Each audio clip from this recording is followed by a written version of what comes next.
Hey everyone, thank you for joining me on another episode of Brooklyn Baritone. This is a beautiful day today, but as I always say, whenever you choose to join me, morning, afternoon, evening, nighttime, late at night, it doesn't matter. I always appreciate the likes, the looks, the listens. And of course, I'd appreciate you hitting that subscription and notification bell and the like button on my YouTube channel, Brooklyn Baritone. Do that, of course, at your own discord, at your own pleasure, at your own leisure. It's okay. But I would like the algorithm to flow and go in my favor. All right, everyone. It's been a while since I've had a lot of these productions here, even though I have put things out on my YouTube channel. But I'm going to get straight to the meat of exactly what I am talking about today. There's this commercial that I've seen for quite some time that's caught my attention and sparked me to think more. It's a commercial with pets and their owners enjoying life. They're happy, big smiles, energetic animals. And then there's also scientists, because the logo is Science Did That. And giving your best friend the best nutrients for their best life. Science did that.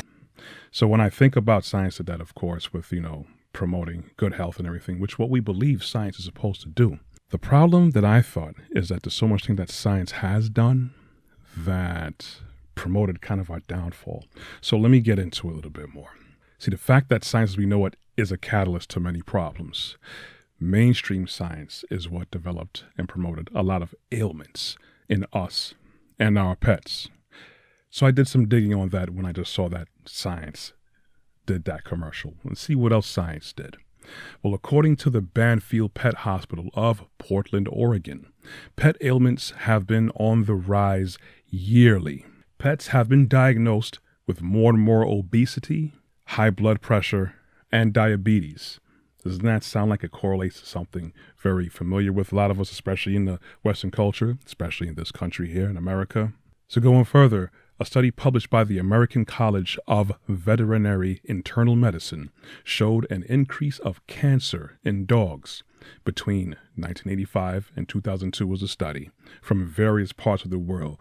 The research was conducted in Genoa, Italy, but it was taken from UK, from America, from a lot of other places, mainly Western culture. The same poor diets of manufactured and highly processed foods, along with our poor lifestyle choices that we practice, now has transferred and affected our pets. Man's best friend is now suffering from the same ailments that we do because of our choices and poor diet. So when I saw that commercial again, made me think about science, because I've talked about science, or I should say mainstream science, on my channel before. I don't have a problem with science, legitimate science. I have a problem with the mainstream science, where so much agendas have been pushed to us. So going back to the whole pet thing with science and obesity, high blood pressure, diabetes, and cancerous growths, that's been actually on the incline and rise as the years go by. Of course, I'm totally understanding that there are other factors in play. I know there are some breeds, because of how they were bred, they would be at a higher disposition to get certain ailments, certain ailments where it deals with their respiratory issues, arthritis, bone issues, cancerous growths, those things. So I'm well aware of those factors, but it's just very interesting to see the correlating data when we used to feed our dogs bones. Now I hear so much that people, they shriek and they gasp at the fact that you are giving your dogs bones. You will kill your dog. Your dog will choke on it. The dog can't manage it. Listen, you look at the dog's mouth, you see those teeth and those jaws. One of the biggest fears that people have about dogs is biting, their bite force. The bone is stands no chance against dogs. Maybe smaller dogs, but most dogs, average sized dogs, bigger dogs, bones have no hope against a dog with taking a dog out. They're made to chew on certain things, keep their teeth sharp and clean and all those things. But we shifted from those things and certain dietary practices we have with those dogs, our best friends, our cats as well, where we now feed them processed foods the same way we feed ourselves. We've been fed processed foods, thinking that things are more convenient, it's better for us. We have to always take the mindset that anything with great convenience is a great compromise behind it. You have to look and peel back the layers and then do your research and understand, look and do some research like I did. The thing is, the mainstream science industry, it is influenced by all of our political issues. It's influenced by our economic issues. It's influenced by our social direction. Science is influenced directly by these things: political, economic, and our social mindset and status. But on the flip side of that, our political issues, economic state, and our social direction, they are directly influenced by science. So science influences these things. Mainstream science influences these things. And these things are influenced by mainstream science. That's basically a circular reasoning.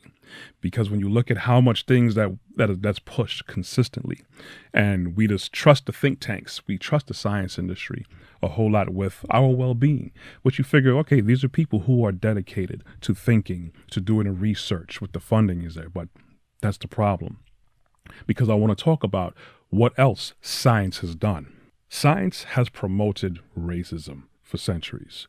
I know some people like, oh boy, here he goes. Here comes another victim mentality. No, it's the truth. It's the receipts are there. The receipts are there for everyone to see. Whether you choose to look at it or not, or perceive it in a certain way or not, that's up to you. That's a personal issue. Centuries we've known in the form of evolution, which usually depicted the Negroid, Asians, and Indians as inferior to the Caucasoid model, to the Caucasoid race. That's one thing that science did, and we're still feeling the effects and going through the effects every day right now. We still can't get it right. Mainstream science also lied about things such as my favorites, the Peking man, the Piltdown man, the George Haeckel embryonic table. Science has pretty much lied about the integrity of radiocarbon dating, the way that people figure out how old something was by looking at fossils or rocks and all those things. Science has also lied about the geological table, again, just like radiocarbon dating, where you see a layer of rock and you would think like this layer is like 10,000 years old, this layer is 2 million years old, those things. These things have been proven fraudulent, basically, or proven very erroneous, but it's pushed to us by mainstream science as the truth, when it changes all the time. Like I said, I don't condone or support or trust in the mainstream sciences that has programmed us with divisive and deceptive agendas. I like science, down to its core, down to the real, humble approach of we're trying to figure things out without an agenda, without politicians influencing us, without what the people want, without our economy driving it. No, there's such thing as hard truths. When you get down to the bottom of everything, is going to be a hard truth. And the fact that it keeps always switching and flip-flopping. And then again, I just talked about a couple of statistics that I've dug up about the correlation of pets getting ailments the same way we get ailments.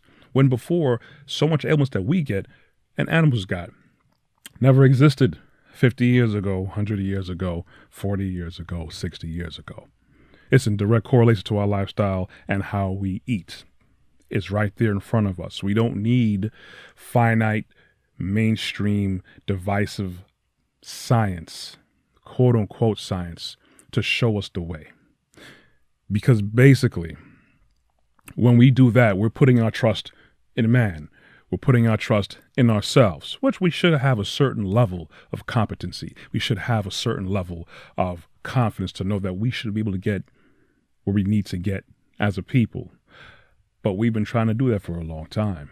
We've been trying to figure things out when technically we have the answers already laid out for us. Yes, here it comes. Here's the other shoe that's going to drop. What do you call it when someone has provided the answers for everything they need? They're asking questions. They want to figure out how to live a better life, a healthier life, how to become a better person overall. But the answers and the process has been laid out for us. But yet we refuse to follow it. It's given to us, but we refute it. It can't be that.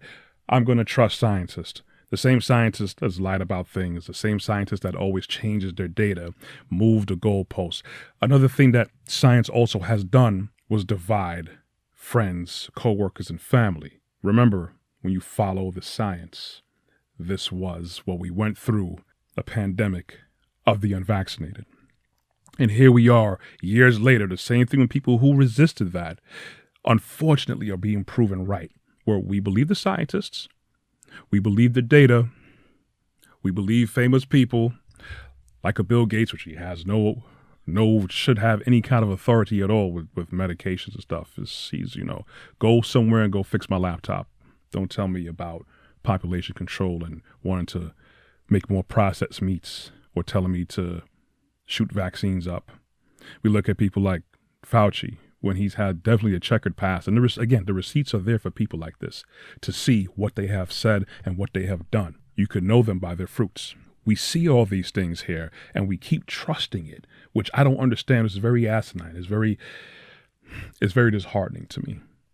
But again, it's pride when we're given the answers for everything and we refuse it. We refuse it. When we have testimonies of so many people that have taken that advice, we have so much evidence of people every day making that choice. We have historical evidence of people making that choice, become a better person. It's called pride. And the problem is we have that pride encapsulated with our way forward, that we invest in science. We invest in our own selves. We become our own saviors. We are our own messiahs. That's basically what it is.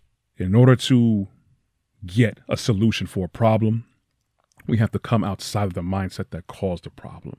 Do not put your whole trust inside a system that consistently changes. It's full of agendas and it's full of half-truths. The answer for a much better life is there for all of us. We have to be humble enough to accept it. I'm telling you wholeheartedly to not put trust in this place. You need to follow Yahusha, follow Yah. Let the Ruach HaKodesh, the Holy Spirit, guide you properly. You will have much more peace, have more joy. Even if you go through hardships, you won't be chasing your tail like how mainstream media and mainstream science has us doing right now. And unfortunately, as like I mentioned before with the whole vaccine thing, and people were making a correlation of blood clots, it's coming out more and more now where this is actually what's happening. I want you guys to look at the receipts, use wisdom, stop listening to these people who clearly do not have our best interest in heart. That's all I wanted to say today. I thank you very much for joining me. If you want to check out more of my content, feel free to go to my website at brooklynbaritone.com. Much more content there. I also have merch, so you can always check it out if you want to, wear some stuff looking like me down the street. Well, not exactly like me, but yeah. You could also find more of my stuff on my YouTube channel, Brooklyn Baritone. I'm also on Google Podcast, Apple Podcasts, and Amazon Music under Podcasts. It's been a while. I'm missing some stuff. You could also find me on Facebook and Instagram. I also appear 2 times a week, Mondays, Tuesdays, and Thursdays at 12 a.m. and 2 p.m. on Verizon, Optimum, RCN, and Spectrum. Thank you guys. If you listened, I want you guys to think about everything I've said. Trust in Yah. Go forward. Be happy. Be blessed. You'll hear from me soon in the future. I'm out.